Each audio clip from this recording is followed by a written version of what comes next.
Assalamualaikum warahmatullahi wabarakatuh. Bismillahirrahmanirrahim. Alhamdulillahirabbil alamin. Wassalatu wassalamu ala sayyidina Muhammad wa ala alihi washabihi ajmain. Amma ba'du. Hormati tuan-tuan Allah Subhanahu wa taala. Ada beberapa soalan yang banyak disoal kepada saya dalam pemilihan Jumaat untuk solat Jumaat negeri Johor. Jadi oleh kerana saya bukanlah orang yang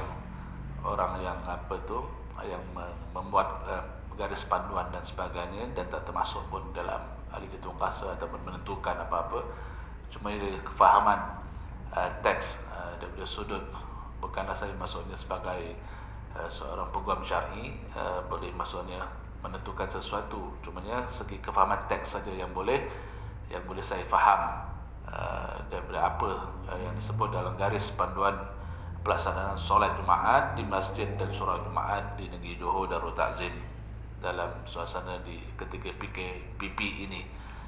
Jadi untuk pengetahuan semua, terutamanya para jemaah lelaki, kalau dilihat daripada teks garis panduan itu, kita lihat nombor 5, ahli jemaah yang dibenarkan melaksanakan solat Jumaat.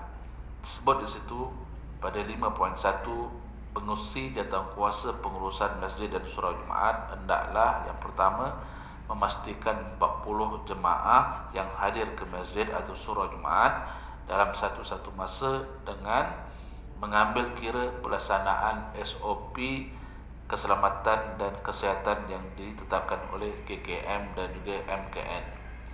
Yang kedua, ahli jemaah mestilah warga negara Malaysia yang terdiri daripada maksud ini yang kita kena faham.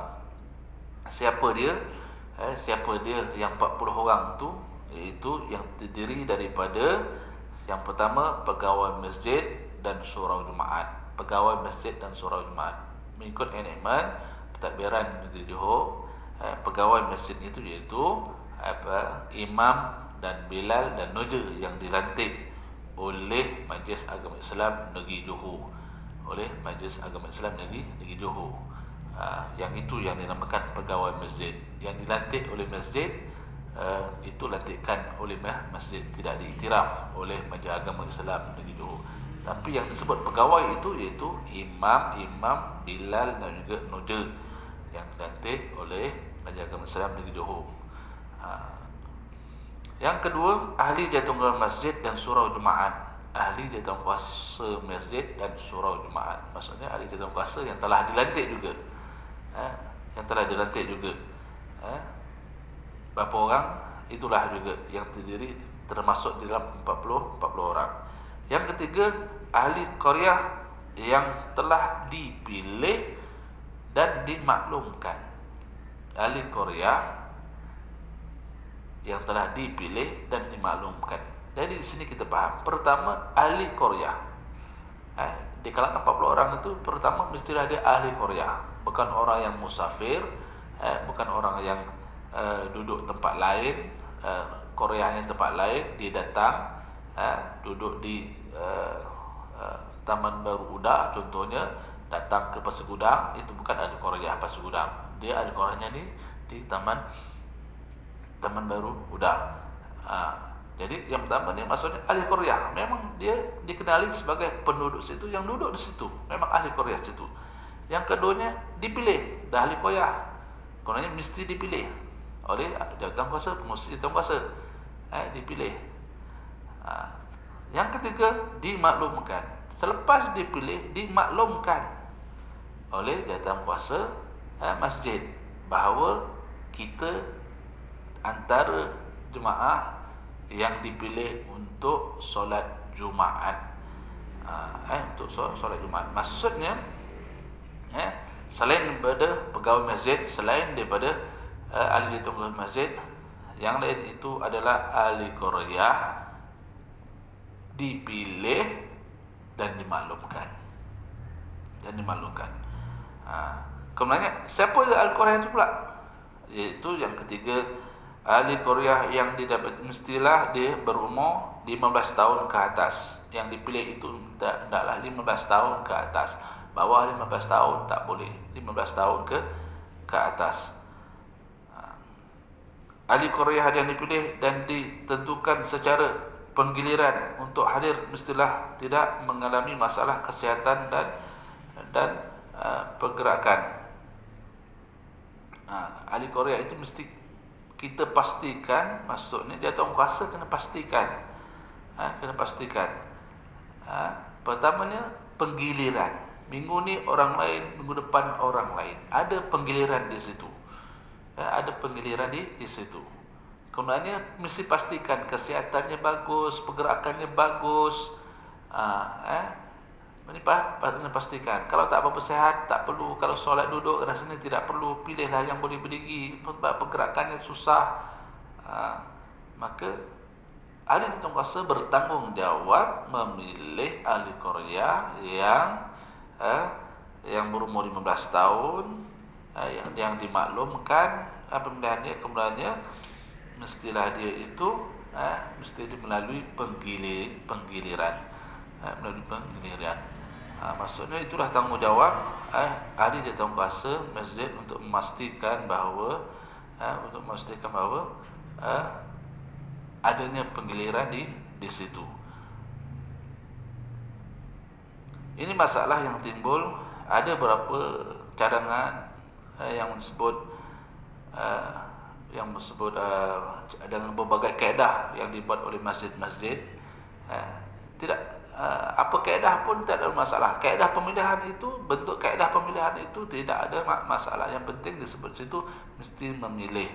Sama ada kaedah mengikut lorong, kaedah mengikut jalan. Jalan ini 5 orang, jalan ini 5 orang, jalan ini 5 orang. Minggu depan tukar jalan lain pula, seterusnya. Atau mengikut kaedah setiap surau di bawah masjid ada surau-surau naungannya, ataupun surau kecil-kecil di bawah. Dalam Korea itu ada surau-surau. Serahkan kepada pengurusi surau pula memilih Korea mereka, sama 10 orang ke 20 orang ke. Ada 2 surau di situ, minta pilih 20 orang surau pertama, 20 orang surau yang kedua. Itu kaedah pemilihan. Kaedah pemilihan. Yang penting maksudnya disebut situ pilih maklum dan ada penggiliran.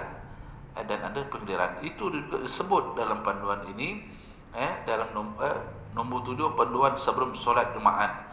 Disebut situ pegawai jawatankuasa pengurusan masjid dan surau Jumaat hendaklah, nombor 3 saya terus pergi nombor 3, menetapkan panggilan ahli Korea untuk melaksanakan solat Jumaat.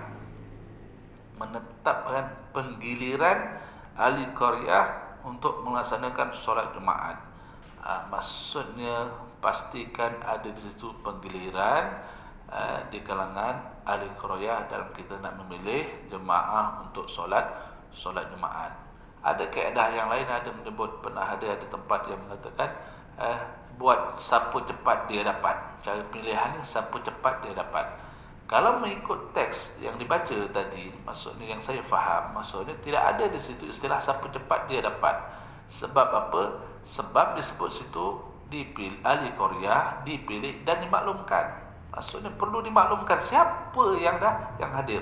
Siapa yang hadir. Dalam panduan yang seterusnya juga menyebut bahawa setiap nama yang dipilih itu hendaklah dicatatkan dan dicatatkan kehadirannya. Nama yang dipilih itu hendaklah disenaraikan. Kemudiannya bila mereka hadir, hendaklah dicatatkan kehadirannya di situ. Jadi maksudnya tidak ada situ istilah siapa cepat dia dapat. Tak ada sebab. Kerana apa? Kalaulah begitu yang dibuat oleh pengurusi jawatankuasa masjid, mereka telah melanggar akan garis panduan yang telah ditetapkan oleh Majlis Agama Islam Negeri Johor ini. Kerana keedahnya sepatutnya dipilih dari ahli Korea, dipilih dan juga dimaklumkan. Maksudnya sebelum hari Jumaat itu telah dimaklumkan, atau sebelum solat Jumaat telah dimaklumkan bahawa kita yang layak dipilih untuk menjadi jemaah Jumaat pada minggu itu. Kemudiannya ada penggiliran selepas itu. Ada penggiliran selepas itu. Jadi sebab itu kalau satu taman itu kita tahu ada 200 rumah, ahli jemaah lelakinya yang cukup syaratnya ada 400 orang ataupun ada 450 orang, maka di situ kena buat penggiliran lah setiap minggu mengikut kebijaksanaan kita. pengurusi jadi dalam kuasa penggiliran sama ada mengikut lorong, mengikut jalan ataupun apa juga kaedah. Yang penting maksudnya mesti dipilih dan dimaklumkan dahulu. Tak ada istilah siapa cepat dia dapat, tidak ada. Tidak ada. Jadi yang lain yang tidak ada, tidak dipilih, maka solat zuhur saja di tempat masing-masing. Maka luputlah apa tu kewajipannya. Sebab apa tidak dipilih. Untuk usaha untuk dipilih itu terpulang. Kalau nak berusaha untuk dipilih oleh ahli tauqas masjid, bukan bodek, ini bukan bodek. Tetapi adalah sebaiknya ahli tauqas masjid secara bijaksananya hendaklah yang diutamakan itu kalau nak dipilih mengikut sesuai dengan keadaan yang berlaku di tempat masing-masing. Kerana sebab itu tidak ada ketetapan cara pemilihan itu. Kerana tempat masing-masing cara yang lain, kampung cara lain, taman cara lain. Jadi itu adalah kebijaksanaan pengurusi dan jawatan kuasa yang memahami kehendak sekeliling. Jadi tak ada istilah itu. Maksudnya ada yang kecewa, asyik orang itu orang yang sama saja yang dapat, ataupun berlumba-lumba sampai berlaku pergaduhan. Sebab apa? Siapa cepat dia dapat. Akhirnya yang datang serentak 100 orang. Siapa kita nak pilih? Akhirnya berlakunya satu pergaduhan dan sebagainya. Yang awalnya kerana tujuannya untuk menaikkan martabat kesucian agama Islam. Bila dah bergaduh di depan masjid, maka dia dah merosakkan kesucian agama Islam itu sendiri. Kerana apa? Kerana ahli tauqas salah cara memilih, cara salah mengurus dalam pemilihan ahli jemaah untuk solat Jumaat. Setakat itu dulu apa yang saya fahami, apa yang baik dari Allah Ta'ala, apa yang kurang dari kalimat saya sendiri. Aku liqauli hadza, astaghfirullahaladzim li wa lakum. Assalamualaikum warahmatullahi wabarakatuh.